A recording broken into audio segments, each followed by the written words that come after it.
Hi guys, welcome to all of you in my YouTube channel. आप सभी का हमारे यूट्यूब चैनल में स्वागत है। आज हम आपको डायरेक्ट इनडायरेक्ट नरेशन के अंतर्गत अगले वाक्य की चर्चा करने वाले हैं। जैसा कि आप जानते हैं कि मैं वीडियो सीक्वेंस में बना रहा हूं और कोई भी चीज छोड़ नहीं रहा हूं। थोड़ा वीडियो लंबा हो जाता है, इसलिए हम उसको और शॉर्ट करने की कोशिश कर रहे हैं और इसीलिए हमने रूल्स रेगुलेशन को पहले ही आपको लिख देता हूं ताकि समय की बचत हो, वीडियो शॉर्ट रहे। तो गाइस, बिना देर किए हुए आगे बढ़ते हैं। आता है इंपरेटिव सेंटेंस। इंपरेटिव सेंटेंस की जब हम बात करते हैं तो इंपरेटिव सेंटेंस वाक्य में तीन तरह के वाक्य पाए जाते हैं। तीन तरह के वाक्यों का बोध होता है, जैसे आज्ञा सूचक वाक्य रहेगा, प्रार्थना सूचक वाक्य हो सकता है और सलाह सूचक वाक्य हो सकता है। ये तीन तरह के भाव इस इंपरेटिव सेंटेंस में आते हैं। अब हम आते हैं पहचान पर। हम इसको पहचानेंगे कैसे? पहचान की बात करें तो रिपोर्टेड स्पीच मुख्य क्रिया, जो रिपोर्टेड स्पीच होती है इन्वर्टेड कॉमास के अंदर होती है, वह मुख्य क्रिया से शुरू होगी, या तो फिर डू नॉट से शुरू होगा, या तो फिर सम्मान सूचक शब्द कोई आएगा जैसे प्लीज, काइंडली आए, और अथवा संबोधन के शब्द से शुरू होता है। गाइस, संबोधन के शब्द तो हर टाइप के सेंटेंस में मिलेंगे और उसका एक ही रूल रहता है कि रिपोर्टिंग वर्ब का ऑब्जेक्ट से बना लिया जाता है। हम इसकी चर्चा एग्जाम्पल के माध्यम से किए हैं और कर लेंगे। अब इसका रूल जान लेते हैं कैसे करेंगे। रूल, रिपोर्टिंग स्पीच में आई हुई क्रिया सेड या सेड टू को भावानुसार ऑर्डर्ड में बदलेंगे, या कमांडेड एक ही बात है, या रिक्वेस्टेड में बदलेंगे, या तो फिर एडवाइज्ड में बदल देते हैं रिपोर्टिंग वर्ब को। गाइस, उसके बाद दूसरा रूल है इन्वर्टेड कामास हटाने पर। अगर इन्वर्टेड कामा को हटाएंगे तो हम क्या लगाएंगे? टू लगाएंगे। लेकिन यदि डू नॉट रहे तो उसे हटा करके हम नॉट टू लगाते हैं। अगर डू नॉट आया है वाक्य में तो उसे हटाकर नॉट टू लगा देते हैं। यदि रिपोर्टिंग वर्ब को फॉरवर्ड में बदला हो तो डू नॉट हटा देते हैं और केवल टू को लगाते हैं। मीनिंग उसे अगर रिपोर्टिंग वर्ब में फॉरवर्ड लिख देते हैं, फॉरवर्ड का मतलब मना करना, ये नेगेटिव इटसेल्फ है। फॉरवर्ड, तो हम उसमें फॉरवर्ड लगा देंगे तो मना हो जाएगा अपने आप, तो उसमें खाली टू लगा देते हैं और नॉट टू नहीं लगाते। एग्जाम्पल के माध्यम से और स्पष्ट हो जाएगा। तीसरा रूल है रिपोर्टेड स्पीच में आए हुए सम्मान सूचक शब्द जैसे प्लीज, काइंडली आदि को वाक्य से निकाल देते हैं।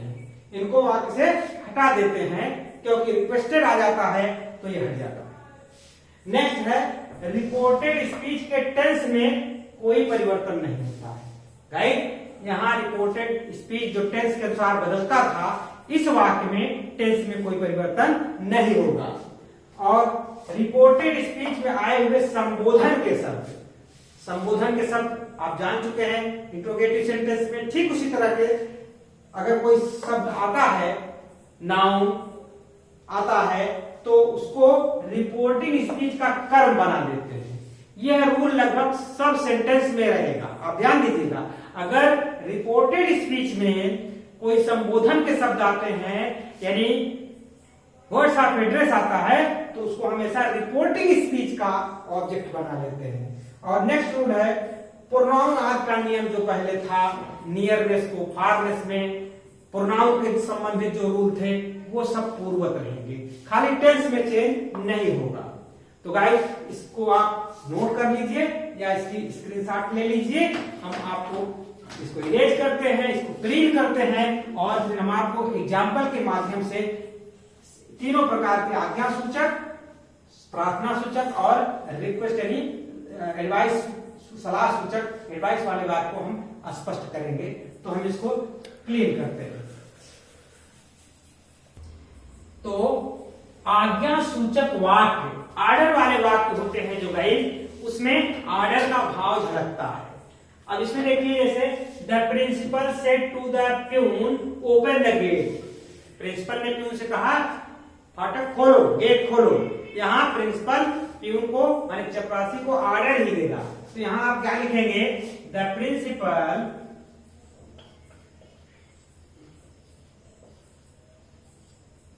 अब यहाँ सेट टू को हम किस में बदल देंगे, आप नियम देखे होंगे, भावानुसार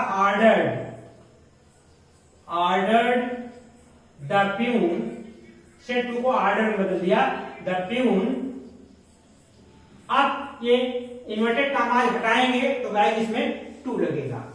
नियम में आपने देखा टू, फिर टेंस में कोई चेंज नहीं, टू ओपन द गेट। इसी तरह से दूसरे वाक्य में the gardener said to the visitor don't plug the flower. अब यहां पर गार्डनर विजिटर को क्या कर रहा है, कृपया फूल ना तोड़ो, तो यहां हो जाएगा द गार्डनर, यहां सेट टू, अब यहां ऑर्डर। अब यहां ऑर्डर भी कर सकते हैं, लेकिन एक माली जो है ऑर्डर नहीं दे सकता है, तो यहां पर आप ऑर्डर भी कर सकते हैं। ऑर्डर करके हम बता दें, order the visitor not to plug, इसको डोंट को निकाल देते हैं, नॉट टू परिवर्तित कर देते हैं, करेक्शन हटाने पर, ये इन्वर्टेड कॉमा हटाने पर डू नॉट को नॉट टू बदल देते हैं और बाकी टेंस वही रहेगा, not to plug the flower. Guys यहां हम एक बात बताना चाहेंगे कि इसको फॉरवर्ड करके भी किया जा सकता है। जैसे यहां पर लिखेंगे, अगर इसको इस तरीके से कर सकते हैं कि द गार्डनर, यहां ऑर्डर के स्थान पर हम फॉरवर्ड भी कर सकते हैं। फॉरवर्ड माने मना करना, फॉरवर्ड द विजिटर। अब यहां जो डोंट है, डोंट लगाने की जरूरत, नॉट टू में बदलने की जरूरत नहीं है, सीधे यहां टू लिख देते हैं, टू प्लग द फ्लावर। तो गाइस जहां भी फॉरवर्ड की बात आएगी वहां पर हम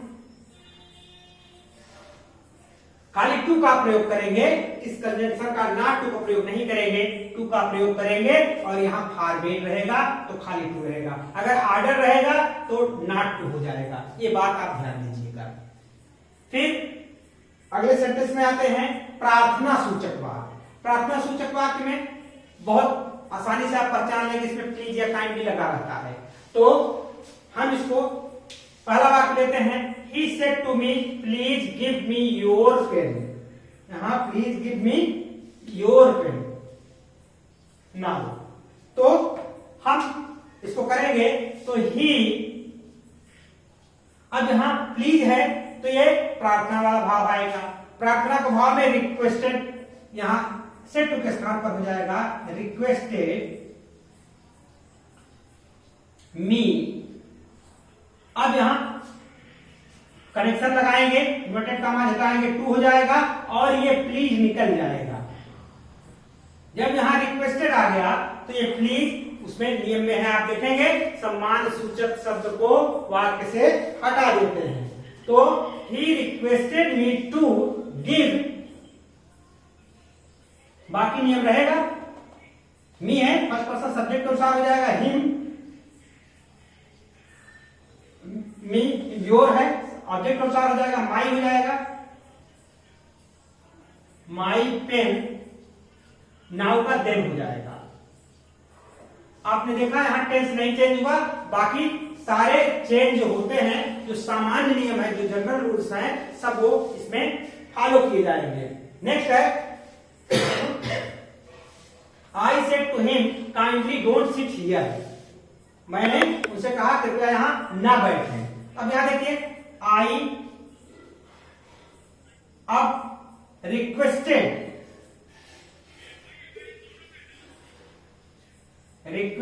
हिम, अब ये काइंडली यहां पर ये निकल जाएगा। I requested him not to, do not को इसमें बदल देते हैं, डू नॉट को नॉट टू में, नॉट टू सिट हियर का देयर हो जाएगा। तो गाइस आपने देखा इसमें समान सूचक शब्द निकल गया और यहां रिक्वेस्टेड आ गया। तो जिस तरह से भाग आता है सेंटेंस में, जैसा वाक्य रहेगा उसी तरह से आपको करना है। नेक्स्ट है सलाह सूचक वाक्य, इसमें सलाह के भाव रहते हैं, सलाह दी गई होती है। पहला सेंटेंस लेते हैं, the doctor said take medicine timely, doctor ने कहा समय से दवा लीजिए। तो इसमें हम क्या करेंगे, द डॉक्टर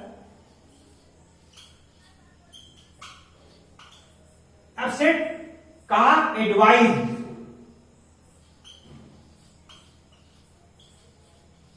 अगर एडवाइज द पेशेंट, पेशेंट होता ऑब्जेक्ट तो पेशेंट लिख देते, नहीं है कोई बात नहीं। द डॉक्टर एडवाइज टू, यहां इन्वर्टेड कॉमा हटा है, टू लग गया, टेक, बाकी पूरा का पूरा वाक्य वैसे है, take medicine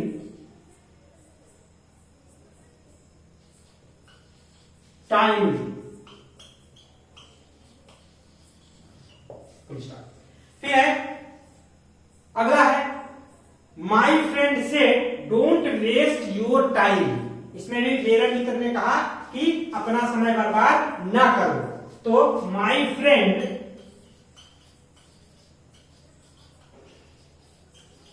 advised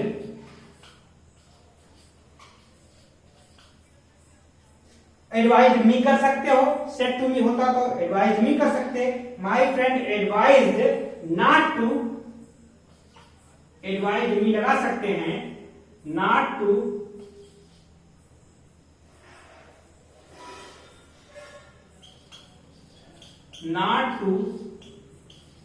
waste my time. Your है, अब योर है मुझसे कहा गया है तो my time. Don't my friend said, अब यहां पर सेड टू मी कर सकते हैं, आपको कंफ्यूजन न क्रिएट हो, सेड टू मी कर दीजिए, यहां to me, said to me don't waste your time, तो my friend advise me not to waste my time. तो गाइस आपने देखा इसमें आपको इतने भाव वाले वाक्य मिले हैं। अब आपको इसी के अंतर्गत लेट वाले वाक्य भी आते हैं, तो इंपरेटिव सेंटेंस के अंतर्गत ही आते हैं, हम उसकी भी चर्चा करेंगे। आप लोग इसको नोट कर लीजिए, फिर हम आपको आगे इसके संबोधन वाले वाक्य बताते हैं। तो आप इसको करिए, हम इसको क्लीन करते हैं।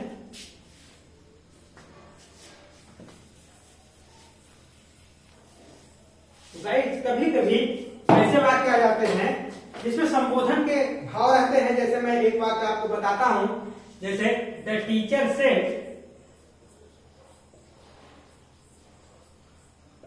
सेड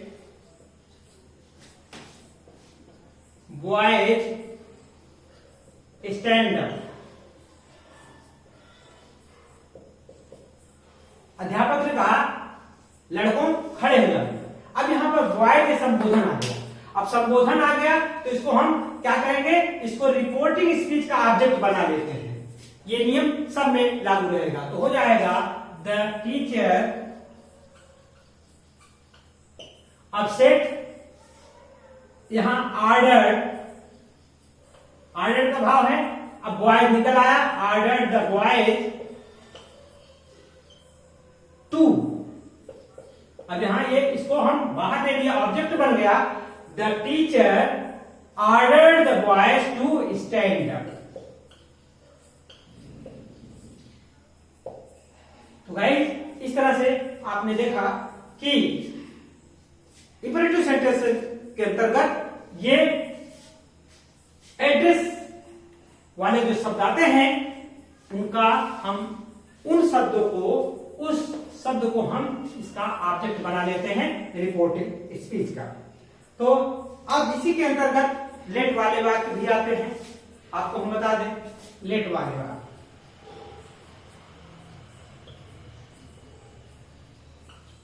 लेट वाले वाक्य में कभी जब केवल लेट रहता है, जब केवल लेट रहता है तो क्या करेंगे उसके लिए, जैसे he said to me let me go, let me go। तो गाइस इसमें करना कुछ नहीं रहता है, यह इंपरेटिव सेंटेंस ही है, खाली इसमें आपको भावानुसार इसको सेड या सेड को भावानुसार ऑर्डर्ड, रिक्वेस्टेड अथवा एडवाइस में बदल देते हैं। अब इसमें कहा जा रहा है he said to me let me go, वो रिक्वेस्ट कर रहा है, इसमें भाव झलक रहा है मुझे जाने दीजिए। तो he requested me to, अब यहां पर टू लगाएंगे, टू लगा, बाकी पूरा का पूरा वाक्य हम वैसे लिख दें, to let me first person subject अनुसार ही हो जाए, हिम हो जाएगा, लेट हिम गो। तो गाइस इसमें आपने देखा कि टू लगा और लेट मी गो। अब इसमें अगर ऑर्डर वाले भाव रहते तो आप ऑर्डर वाले भाव के अनुसार ऑर्डर हो जाता। जैसे मैं एग्जांपल दे रहा हूं, the captain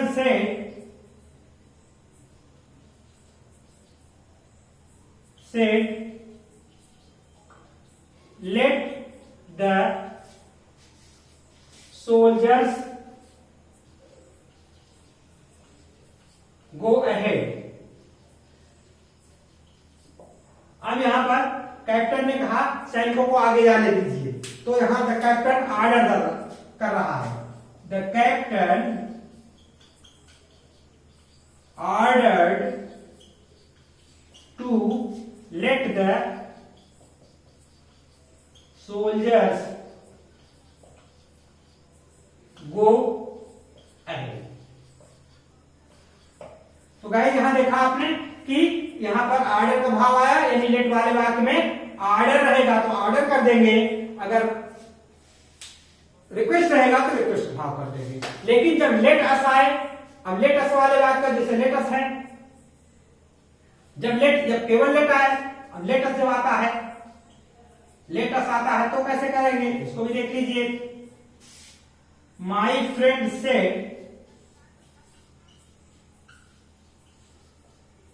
said let us play now, let us play now। अब इसको क्या करेंगे हम, my friend said let us play now, तो इसको जब हम करेंगे तो इसका रूल थोड़ा सा आपको देखना पड़ेगा कि माई फ्रेंड यहां पर सजेस्टेड, प्रपोज्ड या सजेस्टेड दोनों से करेंगे, प्रपोज्ड या सजेस्टेड,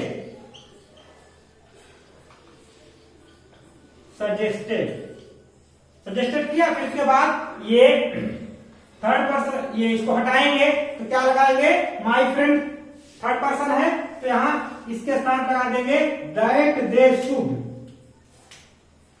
दैट दे शुड,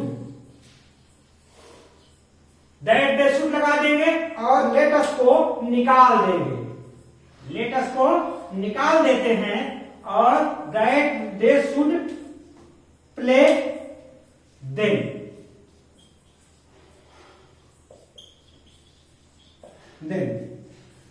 फिर दैट दे शुड इसको लगाना है इन्वर्टेड कॉमा हटाने पर। लेकिन अगर यहां पर फर्स्ट पर्सन का प्रोनाउन आ जाता है तो दैट वी शुड हो जाएगा। जैसे आई सेड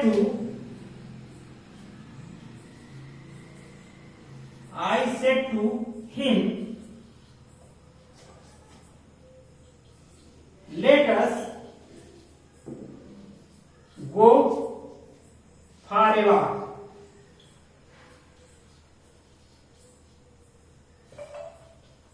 तो इसमें क्या करेंगे हम, यहाँ आई फर्स्ट पर्सन आ गया तो यहां हो जाएगा आई प्रपोज्ड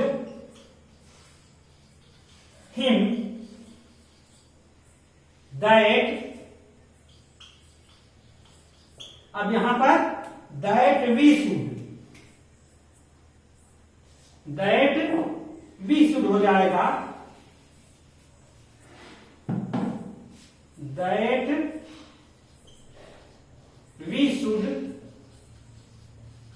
गो फॉरएवर।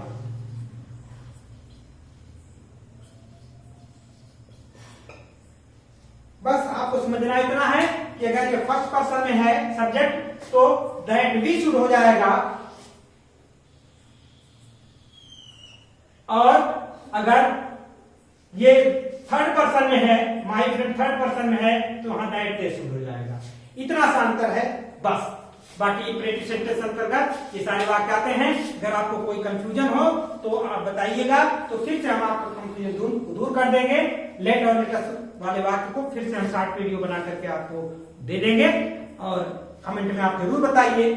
तो फिर एक बार चाहेंगे, अगर नए सब्सक्राइब कर लीजिए, शेयर करिए, लाइक करिए और बने रहिए हमारे यूट्यूब चैनल के साथ। आपको छोटी से छोटी जानकारी दी जाएगी, आपको इसका लाभ मिलेगा। Thank you for watching this video.